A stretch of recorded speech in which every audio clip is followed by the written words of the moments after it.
Lei 7.210 de 1984, Lei de Execução Penal, LEP, das penas privativas de liberdade, da remissão, artigos 126 ao 130.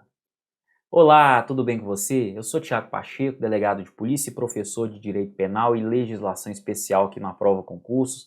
Vamos com um tema relevante nessa aula, mais um tema muito relevante para a sua aprovação e que despenque em concurso público. Eu quero muita atenção sua, sobre a remissão, pessoal. A gente vai estudar a remissão ainda dentro das penas privativas de liberdade.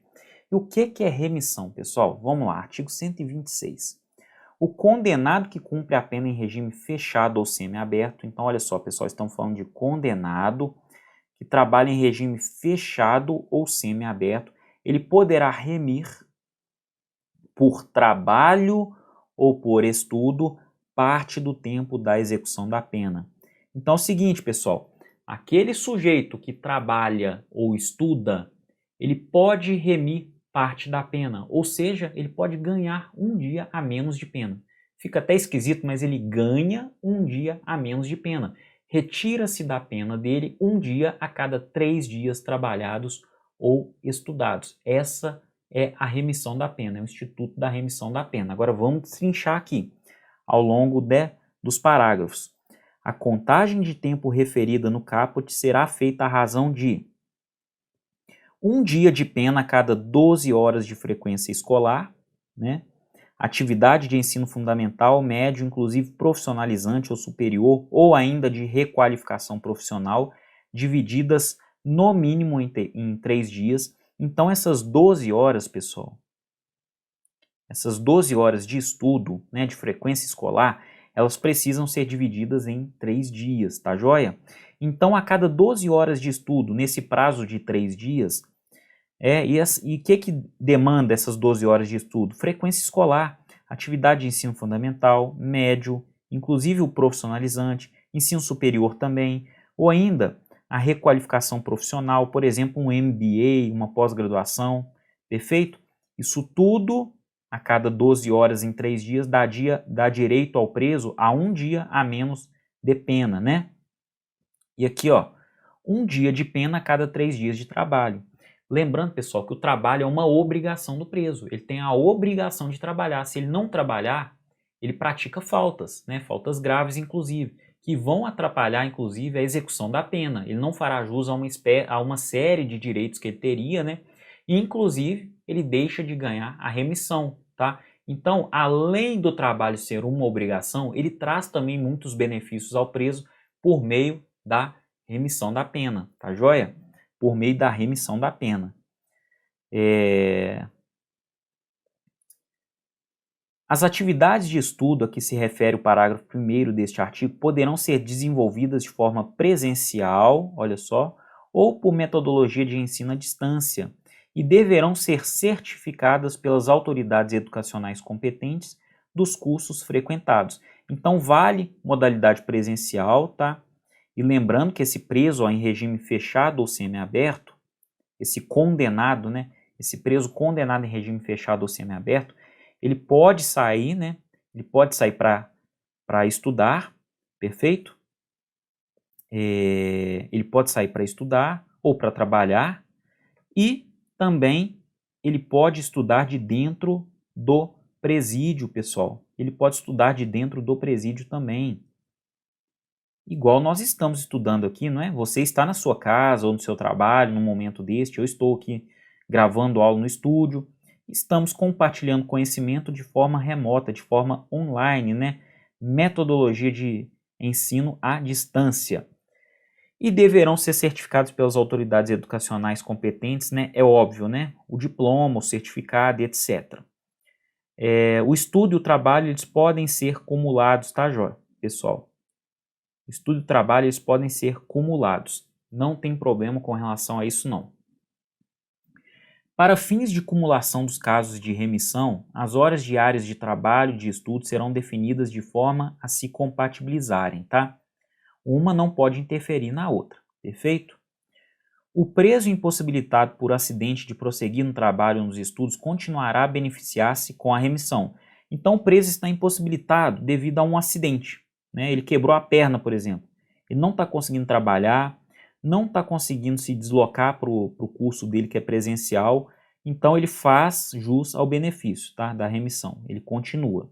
Tá?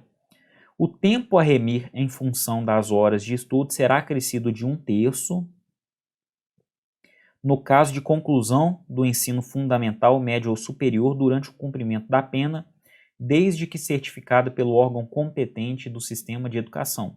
Então, olha só, pessoal, é um prêmio, é um plus que a administração dá para o preso, incentivando, né, o estudo, incentivando mesmo.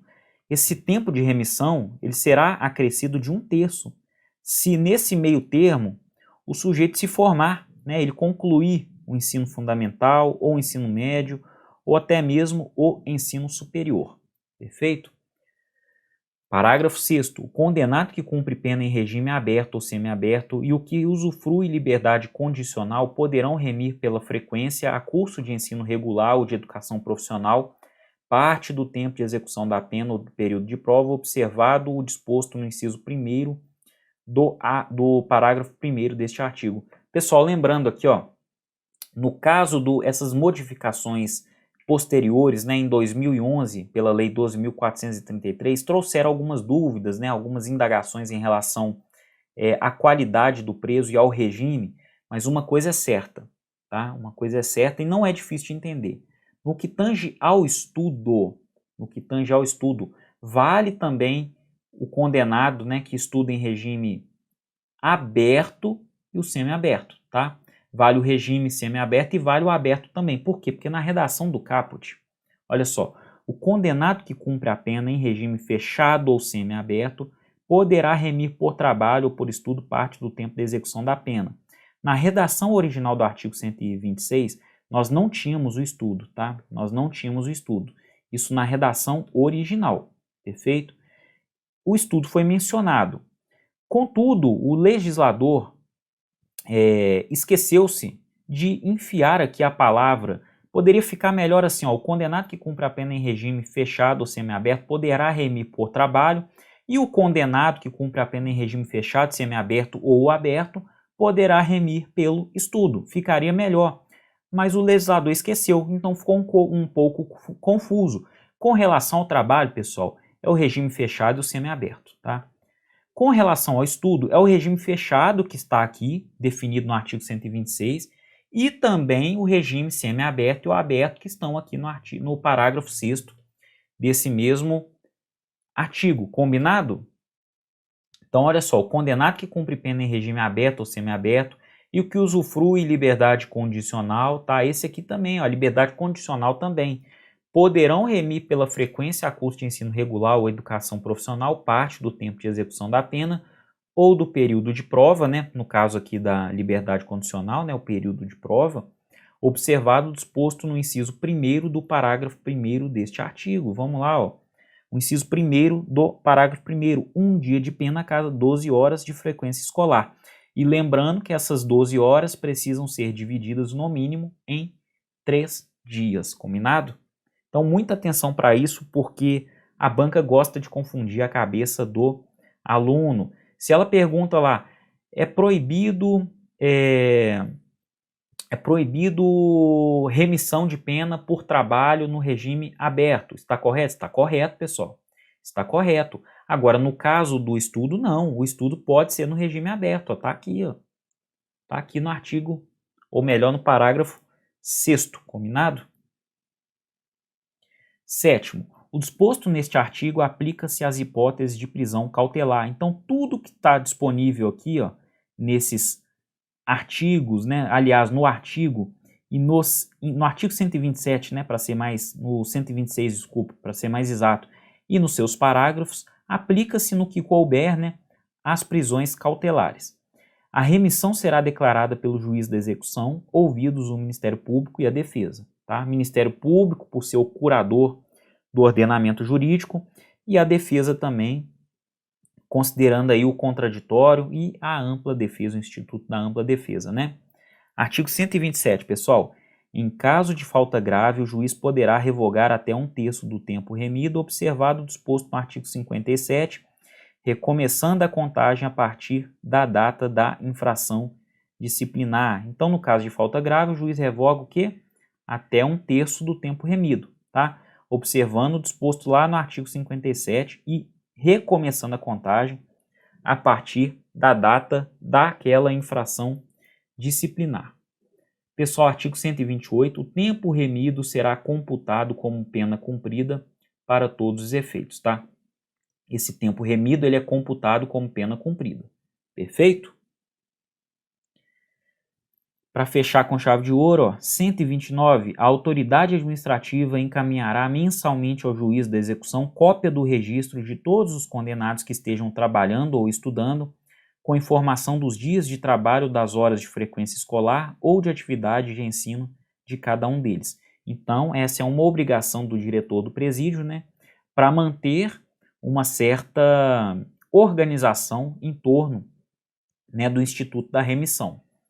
O condenado autorizado a estudar fora do estabelecimento penal deverá comprovar mensalmente por meio de declaração da respectiva unidade de ensino a frequência e o aproveitamento escolar. É óbvio, né, pessoal? Ao condenado dar-se-á a relação de seus dias remidos.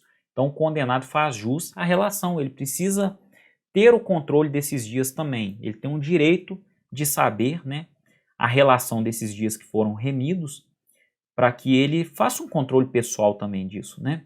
E constitui crime do artigo 299 do Código Penal declarar ou atestar falsamente prestação de serviço para fim de instruir pedido de remissão. Perfeito, pessoal?